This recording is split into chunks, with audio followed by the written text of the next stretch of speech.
এখন তৈরি করব কাঁঠালের বিচির ভর্তা। এই কাঁঠালের বিচিটাকে আমি প্রথমে সেদ্ধ করে নিছি। সেদ্ধ করার পরে একটু রসুন আর একটু শুকনা মরিচটা প্রথমে টেলে নিছি। ওই রসুন আর শুকনা মরিচ দিয়ে ব্লাইন্ড করে নিছি। এখন এটাকে আমি পেঁয়াজ কাঁচামরিচ দিয়ে তেলে ভেজে নেব। এই যে কড়াইতে পরিমাণ মতো সরিষার তেল দিয়ে দিছি, কারণ ভর্তা সাধারণত সরিষার তেল দিয়েই করতে হয়। তারপরে পেঁয়াজ কাঁচামরিচ দিয়ে দিচ্ছি। যদিও এখানে শুকনো মরিচ দিয়ে আমি ব্লাইন্ড করে নিচ্ছি ব্লাইন্ডারে।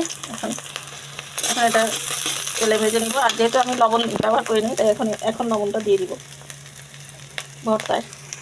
এখন সরিষার তেলটা ফেনা ওঠে, তাই বারবার দেখতেছি। এটা হয়ে গেছে, যে লাল লাল হয়ে গেছে। এখন ওই ব্লাইন্ড করে রাখা কাঁঠালের বিচিগুলো দিয়ে দিব। এখন দিয়ে নাড়াতে থাকবো। তাহলে এটা অনেক দিন থাকবে। এতগুলো ভর্তা তো আর একবারে খাওয়া যাবে না, তাই একটু পেঁয়াজটাকে ভেজে নিলাম আর কি। পেঁয়াজ ভেজে দিলে ভর্তাটাকে অনেক দিন রাখা যায়। আর কাঁচা দিলে তো তাড়াতাড়ি নষ্ট হয়ে যায় পেঁয়াজটা। দেখেন কত সুন্দর দিয়ে জল আসে যাচ্ছে। তৈরি হয়ে গেল আমার কাঁঠালের বিচি ভর্তা। দেখেন কি নাইস হয়েছে। ঝাল হবে প্রচুর, যেহেতু মরিচও দিছি, শুকনো মরিচ আবার কাঁচা মরিচও দিছি। ভর্তা আসলে একটু ঝাল না হলে ভালো লাগে না। আমার এই ভর্তার রেসিপিটা যদি আপনাদের ভালো লেগে থাকে, এখন তো কাঁঠালের সময়, কাঁঠালের বিচি দিয়ে এরকম ভর্তা বানাই খাবেন।